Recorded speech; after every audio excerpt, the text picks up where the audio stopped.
Of course, there is another big nuclear issue in the news, and Germany's Chancellor Angela Merkel says her country and China are going to stick to the Iran deal. Merkel is currently on a two-day trip to China, where she's meeting the Premier Merkel China, discussing trade issues as well as the agreement with Iran. Earlier this month, President Trump said the United States is pulling out of that international accord. Let's speak to Scott Lucas. He's a professor of international politics at Birmingham University in the UK. So, Professor, we have Angela Merkel of Germany in China. We have the French President Emmanuel Macron in Russia. Four very important countries who all back the Iran nuclear deal. There's only one that doesn't. We know which one it is. But can that deal be renegotiated without the US's involvement? I think the critical question at this point, indeed the one that was raised by Iran's supreme leader only yesterday, is whether Europe will maintain not only political support of the deal, but will expand trade and investment with Iran. Iran's biggest concern right now, even greater than the US, is its own economy, which is very fragile at a point of crisis. And so European trade and investment, as well as that from China and from Russia, is needed by Tehran.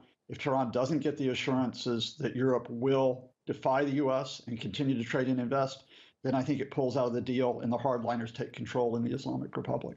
As far as you're concerned, has the United States provided any evidence of why the Iran nuclear deal is against America's national interests?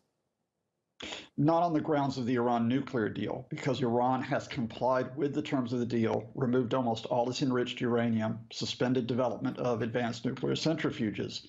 But what the U.S. is doing is moving the goalpost to say, oh, we're really concerned about Iran's regional activities. The Syrian civil war, where Iran is allied with the Assad regime, Iran versus Saudi Arabia in the Yemeni civil war, Iran's support of Hezbollah.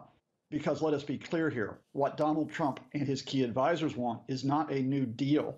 It is to force Iran to back down across the Middle East, or it will pursue regime change in Tehran.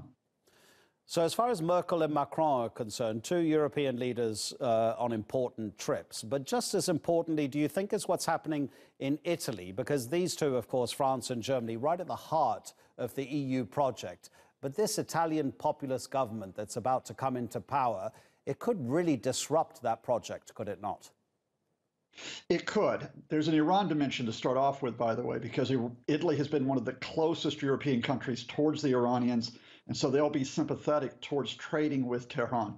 But the wider question you raise with the new government is it is Eurosceptic, both the Five-Star Movement and the League. However, it is unlikely, and I must stress this, it is unlikely that Italy will leave the European Union or the euro. To do so would be to secure its own economic downfall. So I think rather than crisis meetings between France, Germany, and Italy, we're talking about what the new relationship will be with the coalition government, if this is a coalition government which lasts more than a few months. But do you see right-wing politics within the EU making a push for its own particular demands now, as we've got Hungary, a Eurosceptic government, we've got Poland, we've got Austria, right-wing government, we've got the League, which is in coalition now with the Five-Star Movement in Italy. Many people would say the League is simply a racist party, like Fidesz in Hungary. But I think we have to distinguish between specific demands of those governments and the wider question of a European exit. So, for example, with Italy, we know that the coalition is going to pursue the deportation of many immigrants, up to 500,000 immigrants, which cuts against the policy that Angela Merkel has pursued in Germany.